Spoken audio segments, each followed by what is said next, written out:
बिस्मिल्लाहिर्रहमानिर्रहीम। आप देख रहे हैं मैथ यासिर रफ़ात। डियर स्टूडेंट्स, कामयाबी के वो कौन से 3 स्टेप्स हैं कि अगर उस पर अमल किया जाए तो कामयाबी के हुसूल में आपके लिए एज ए स्टूडेंट बड़ी आसानी हो सकती है। उसमें हमने 3 पॉइंट्स को आपके सामने डिस्कस करने जा रहे हैं। उनमें पहला पॉइंट है खप्त। अब किसी भी काम को करने के लिए आप उसके ऊपर जो खप्त है आपके ऊपर सवार होना चाहिए आसाब पे कि हमने करना क्या है। अब आप सो रहे हैं, जाग रहे हैं, उठ रहे हैं, आपको उस जो विजन है वो आपके माइंड में होना चाहिए और उसका खप्त आपके आसाब पे सवार होना चाहिए कि हमने एक्चुअली करना क्या है।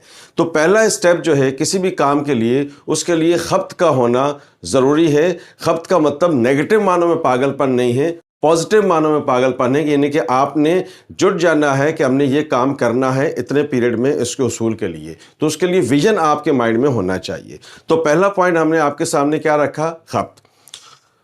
खप्त के बाद आपका दूसरा जो पॉइंट आता है वो है रब्त, कि आपने जो भी एक्टिविटी की है, जो भी आपने विजन क्लियर किया है, उसके बाद दूसरा स्टेप आता है रब्त, यानी कि आपका राब्ता होना चाहिए दूसरे लोगों से कि जो विजन आपने अपने माइंड में रखा है उस विजन के बारे में जब दूसरे लोगों से आप राब्ते में रहेंगे तो आपको एक आइडिया मिलेगा कि आपने तरक्की करने के लिए और कौन कौन से स्टेप्स आगे लेके चलने हैं।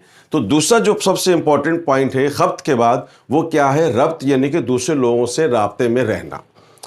उसके बाद जो तीसरा पॉइंट है, जो सबसे इंपॉर्टेंट पॉइंट है, वो है ज़ब्त, यानी कि खप्त हो गया, रब्त हो गया, ज़ब्त। अब आप सब्र कीजिए, अपने ऊपर सब्र कीजिए, जो आपने मेहनत की है, जो लोगों से राब्ता किया है। उसके बाद जो तीसरा स्टेप्स आता है वो आता है ज़ब्त, यानी कि अब आपने सब्र करना है और इंशाअल्लाह एक ख़ास टाइम पीरियड तक जो आपने मेहनत की है उसके बाद आपको उस जो आपका विजन है उसमें आपको कामयाबी मिलेगी। तो दोस्तों, आज की वीडियो में हमने आपके साथ 3 पॉइंट्स जो सबसे इंपॉर्टेंट है तरक्की करने के लिए वो हमने डिस्कस किए हैं। नंबर 1 आपके पास खप्त, नंबर 2 फिर रब्त और नंबर 3 फिर ज़ब्त होना चाहिए। ये 3 चीज़ों को अगर आप फोकस करेंगे, अपनी शख्सियत में लेकर आएंगे तो यकीनन आपको कामयाबी मिलेगी। दुआ में बहुत ज़्यादा याद रखिएगा। Thank you so much. अल्लाह हाफिज़।